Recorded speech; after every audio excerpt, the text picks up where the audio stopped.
कुछ ड्राइवर भाई हैं जो बहुत बुरी बुरी गाली देते हैं। ये सब नहीं करना चाहिए। ठीक है, दो गाली भाई, कोई दिक्कत नहीं है, मगर गाली देना बहुत बुरी बात है भैया। गाली वाली मत दिया करो। अपने जबान से गाली दे के अपना मुंह गंदा कर रहे हो, ये सब कितनी गलत बात है, हराम है भैया। अगर तुम जिंदगी में सफल होना चाहते हो तो बाहर निकलो, धक्के खाओ, कुछ भी करो, लेकिन घर पर खाली मत बैठो, क्योंकि ठहरा हुआ पानी और रुका हुआ इंसान दोनों सड़ जाते हैं। अस्सलाम वालेकुम भाइयों दोस्तों, मैं अब्दुल्ला सऊदी अरब दम्माम से। अभी मैं ड्यूटी पर हूँ। आज मेरी मैडम हॉस्पिटल आई हैं, शायद कुछ दवा वगैरह लेने के लिए। तो यहाँ पे मैडम वगैरह जब उतरती हैं तो यहाँ पे ड्राइवरों को कुछ मिलता नहीं है, चाय पानी कुछ भी नहीं। खैर मुझे आज पानी मिला है, एक बोतल पानी है और एक खजूर की पैकेट है। तो मैंने सोचा इसी पर एक वीडियो बना लेता हूँ। पानी में खोल लेता हूँ, यहाँ खुला था, खोल लिया था मैं।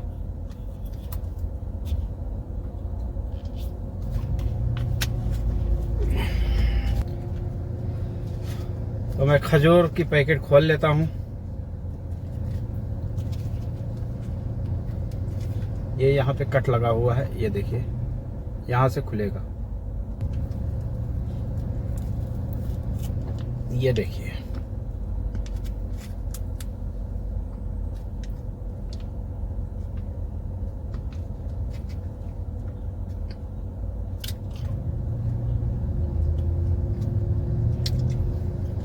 बहुत टेस्टी खजूर है।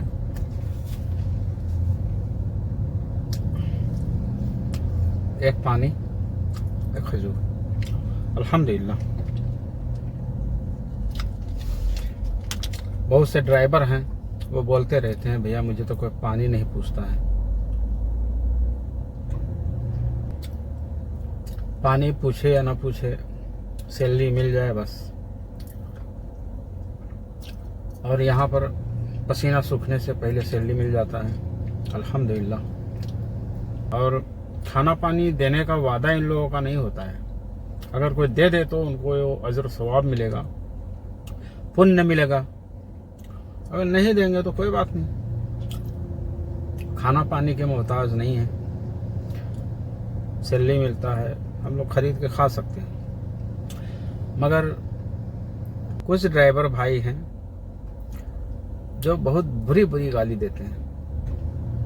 ये सब नहीं करना चाहिए। आपको नहीं जम रहा है, सीधा बताइए कि मुझे नहीं करना है, तो मुझे नहीं रहना है, आप चले जाएं। फालतू में गाली दे के अपना मुंह गंदा कर रहे हो, ये सब कितनी गलत बात है, हराम है भैया। मेरी मैडम ऐसी वैसी और मेरा कफील, ये सब क्या फायदा। ये एक बुराई हुआ। अब बुराई मालूम है इस्लाम में कितना बड़ा गुनाह है। बुराई चुगली ये सब बहुत बड़ा गुनाह है, हदीस में है। सूरह बनी इसराइल आयत नंबर 53 में अल्लाह फरमाता है, ऐ नबी आप मेरे बंदों से कह दीजिए कि वही बात जुबान से निकाले जो सबसे अच्छी हो।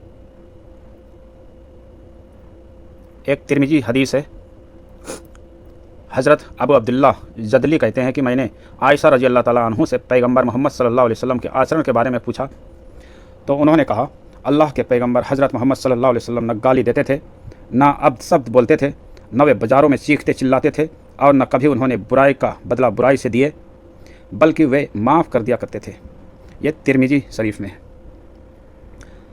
हज़रत अनस रजी अल्लाह ताला अन्हु फरमाते हैं अल्लाह के पैगंबर मोहम्मद सल्लल्लाहु अलैहि वसल्लम की ज़ुबान गाली गलौज अपशब्दों और लानत फटकार से पाक थी। कभी किसी पर गुस्सा होते तो सिर्फ इतना कहते कि इसे क्या हो गया है, इसकी पेशानी मिट्टी में लथड़े। ये सही हदीस बुखारी में है। प्यारे नबी सल्लल्लाहु अलैहि वसल्लम ने फरमाया, एक मुनाफिक की अलामत है गाली देना। 4 आदतें ऐसी हैं जिस शख्स में भी वो होंगी वो मुनाफिक होगा। मुनाफिक तो आप लोग समझते होंगे। जब बोले तो झूठ बोले, जब वादा करे तो पूरा न करे, जब समझौता करे तो बेवफाई करे, और जब झगड़े तो बदजुबानी पर उतर आए। सही अल बुखारी 2459। क्या फ़ायदा अगर गाली दे रहे हो या फिर वो सुन रही हो तो एक बात है कि चलो भाई वो सुन लेगी, सुधर जाएगी या और आपकी सारी बातें मानेगी या मानेगा तो ठीक है, दो गाली भाई, कोई दिक्कत नहीं है। अगर गाली देना बहुत बुरी बात है भैया, गाली वाली मत दिया करो। इन लोगों की वजह से तुम्हारे यहाँ हमारे यहाँ चूल्हे जल रहे हैं, समझ लीजिए। क्योंकि इंडिया में क्या है, वहाँ की स्थिति बहुत बुरी है। लोग ऐसे ऐसे कमेंट करते हैं, भैया मैं बहुत परेशान हूँ और रोज़गार नहीं है, गहने बिक गए, खेत खलियान घर पुरिया सब बिक गया, इस तरीके से कमेंट आते हैं तो मुझे बहुत तकलीफ होता है। अस्सलाम वालेकुम। वालेकुम सलाम। ओके ओके इंशाल्लाह। मैडम का खलास हो गया है, शायद दवा वगैरह ले लिया है उन्होंने, तो बोल रही कि ठीक है आओ मैं तुम्हारे लिए जूस ले रही हूँ। तो मैंने कहा ठीक है ले लो भैया, इससे अच्छी क्या बात है, अल्लाह तुम्हें अच्छा रखे।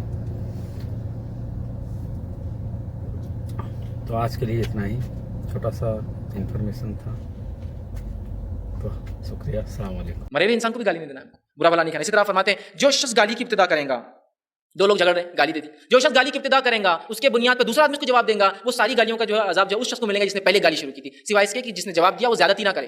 किसी ने गाली दी और आप बेसाख्त आपने नीचा निकल की गाली, तो इसका गुनाह किसको मिलेगा? वो फर्स्ट पर्सन जिसने गाली की शुरुआत की थी। इस तरह आप सल्लल्लाहु अलैहि वसल्लम ने एक रिवायत के अंदर फरमाया, हदीस के अल्फाज इस तरह से आपने कहा कि तुम में से कोई, सही मुस्लिम की रिवायत, तुम में से कोई शख्स अपने माँ और अपने बाप को गाली ना दे। साहबा ने कहा अल्लाह के रसूल कौन अपने माँ बाप को गाली देता है? कहा जब तुम किसी के बाप को गाली देते हो तुम्हारे बाप को देता है, जब तुम किसी की माँ को गाली देते हो तुम्हारी माँ को देता है, ये तुमने अपने माँ बाप को गाली दी।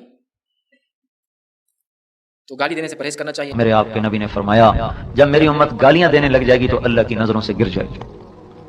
इसलिए भाई मैं हाथ जोड़ता हूं आप सबके सामने, देखो आज बात किसी को गाली ना देना, अपने होंठ सी लेना, कोई तुम्हें कितनी गाली भी दे रहा हो चुप कर जाना, पी जाना, इसको रिवाज दो, न गीबत करो न गालियां, न गीबत करो न गालियां।